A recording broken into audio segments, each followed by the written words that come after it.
toys. Bilang isang bilanggo, mahirap naman talagang mawalay sa labas lalo na para sa mga kalalakihan. Hahanap-hanapin ang kanilang katawan ng tawag ng laman na malamang ay mahihirapan nilang matagpuan habang nananatili sila sa loob ng kulungan. Kinumpirma noon ng Bureau of Correction na may nangyayaring prostitusyon sa loob ng New Bilibid Prison. Lihim na nakakapasok ang mga prostitute sa loob ng NBP sa pamamagitan ng regular na sistema ng pagbisita. Napatunayan na umano nila ito dahil sa mga insidente na may nahuli silang mga babae na hindi tunay na asawa ng mga preso na umamin sa pagtatanong ng mga otoridad. Subalit alam nyo ba na bukod pala sa mga bayarang babaeng lihim na nakakapasok sa New Bilibid Prison, nakakagulat ding malaman na nakadiskubre ang mga otoridad sa loob ng kulungan ng mga toy o mga laruang manyika na ginagamit ng mga kalalakihan upang mapagparausan. Ayon sa mga preso, mas ligtas umanong gamitin ang mga ito kaysa sa mga tunay na babae. Gayunpaman, kinumpiska pa rin ito ng mga otoridad at inimbestigahan kung paanong nakapasok ang mga ganitong klaseng kalalaking mga bagay sa loob ng piitan. Pangalawa sa ating listahan ay jacuzzi. Tama ang inyong narinig, marahil ay hindi natin ito makikita sa mga bahay ng mga pangkaraniwang pamilyang Pilipino. May kamahalan kasi at sadyang para lamang sa mga nakakaangat sa buhay. Ang jacuzzi ay madalas lamang nating makikita sa mga hotel at mga bahay na pag-aari ng mga kilala at mayayamang pamilya. Subalit nakakagulat malaman ng madiskubre ng mga otoridad ang isang jacuzzi sa loob mismo ng Bilibid Prison. Patunay dito ang naging pag-amin noon ng batikang aktor na si Robin Padilla. Lumabas sa publiko ang aktor upang ibunyag ang mga nalalaman niya hinggil sa buhay sa loob ng New Bilibid Prison.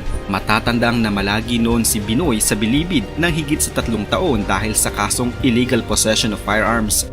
Sa panahon ng kanyang pananatili sa loob ng Bilibid, nasaksihan umano niya ang laganap na pagsasagwa ng mga ilegal na aktibidad sa loob ng kulungan. Higit na mas lalong gumulat sa kanya ay ang nagagawang mamuhay ng ilang bilanggo sa loob ng may karangyaan at kasaganahan. Binansagan niya ang kulungan noon ng New Bilibid Hotel.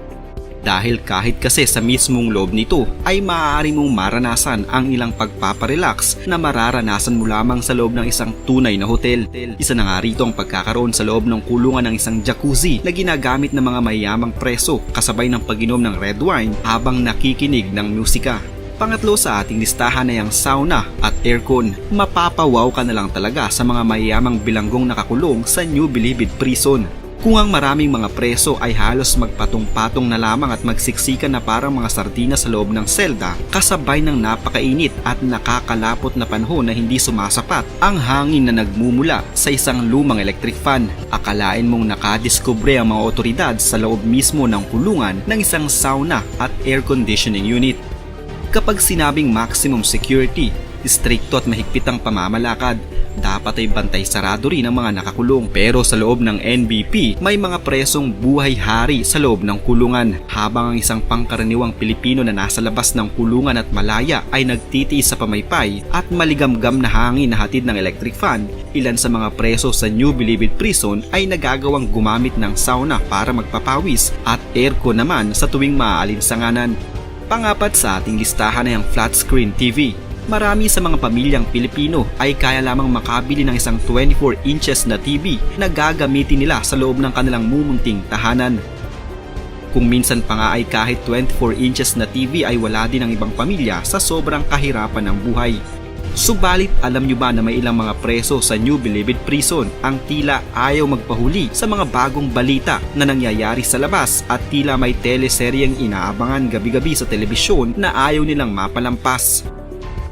Nadiskubre ng mga otoridad sa Oplan Galugad noon ang isang selda sa New Bilibid Prison na may flat screen TV. Bukod pa dito, mayroon pa itong kasamang sound system na tila hinanda para sa isang maganda at mahaba-habang movie marathon ng mga bilanggo. Panglima sa ating listahan, Wi-Fi. Sa panahon ngayon, para sa mga Pilipino, lalo na sa mga millennials, napakahalaga ang pagkakaroon ng Wi-Fi connection na mapagkukunan ng internet signal. Ngayon na may ilan pa ring online classes sa Pilipinas, napakahalaga para sa mga mag-aaral ang pagkakaroon ng mabilis, maayos at mapagkakatiwalaang internet provider. Subalit, alam nyo ba, sa ginawang sorpresang paggalugad sa New Bilibid Prison noon, nakadiskubre ang mga otoridad ng mga Wi-Fi router sa loob mismo ng selda. Mahigpit na ipinagbabawal sa mga kulungan ang pagkakaroon ng isang bilanggo ng kahit anong klase ng gadget. Pero tila ayaw yatang magpahuli ng ilang mga preso sa loob sa mga nangyayari sa social media. Kaya naman para lagi silang updated, nagawa nilang magpalagay ng internet connection sa kanilang mga selda mismo. Syempre, hindi naman nila ito magagamit kung wala silang mga cellphones. Kaya naman bukod sa wifi router na nakumpiska ng mga otoridad sa loob ng New Bilibid Prison, nakakumpiska din sila ng ilang mga smartphones na gamit mismo ng mga preso. Panganim sa ating listahan ay mga mamahaling mga gamit. May tuturing na lamang na luho para sa maraming mga Pilipino ang pagbili ng mga mamahaling gamit at bagay tulad na lamang ng mga bags, sapatos at relo na hindi naman talaga nila kailangan. Pero alam nyo ba, nakadiskubre ang mga otoridad ng mga mamahaling bagay gaya ng relo at bag sa mismong loob ng New Bilibid Prison. At ang mas nakakapagtaka pa rito ay kung bakit kailangan pang gumamit ng mga ganitong kamamahal na mga gamit ang mga preso, gayong nasa loob lang naman sila ng kulungan. Mistulang nasa mga hotel ang ilang mga convicted drug lord sa National Bilibid Prison dahil kumpleto ang gamit ng mga bilanggong sangkot sa ipinagbabawal na gamot. Nang lusubin ng National Bureau of Investigation ng NBP, nadatnan nila ang kakaibang klaseng tirahan ng mga drug lord na walang ipinagkaiba sa isang suite sa hotel. Bukod sa jacuzzi, malaking TV, family-sized na kama, inverter air conditioning unit, microwave oven at iba pang mga natagpuan nila dito, nakuha rin sa tirahan ng mga convicted ang mga mamahaling relos, mamahaling bag, wallets at iba pang sikat na brand ng mga gamit tulad ng Hermes, Prada, Louis Vuitton na nakuha sa selda ni Hobert Colanco. Pangpito sa ating listahan ay baril. Alam naman natin kung gaano kahigpit ang mga malls at ilang establishmento pagdating sa mga baril at iba pang mga deadly weapons. Kahit na sino'y walang karapatang magdala ng baril sa kahit na saang lugar sa Pilipinas nang walang kaukulang permiso o lisensya. Ang ilang lumalabag dito ay inaaresto at ikinupulong sa kasong illegal possession of firearms. Subalit ang nakakagulat, ang New Bilibid Prison na isa sa pinakabinabantayang lugar sa Pilipinas ay hindi ligtas pagdating sa pagpapapasok ng baril sa loob mismo ng kulungan na himalang hindi nakikita ng mga gwardya.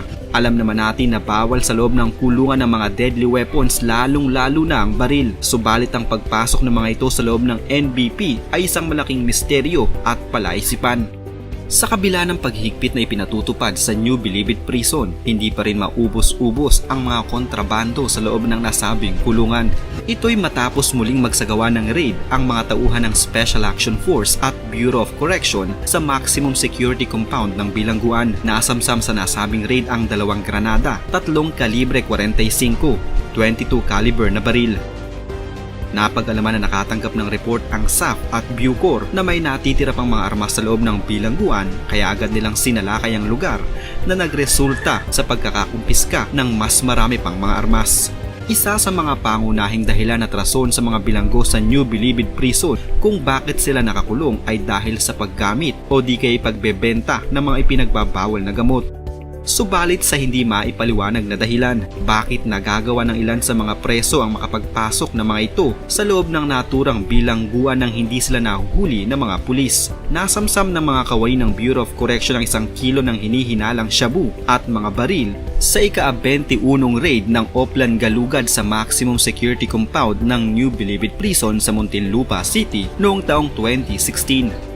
Ang mga kontrabando ay natagpuan sa dormitoryo ng Sige-Sige Sputnik Gang. Inimbestigahan ng Bucor kung paanong naipuslit ang kontrabando sa New Bilibid Prison at parusahan ng nagpasok nito. Ang Oplan Galugad ay inilunsad ng Bucor noong November 2016 upang tanggalin ang mga kontrabando ng mga preso sa New Bilibid Prison.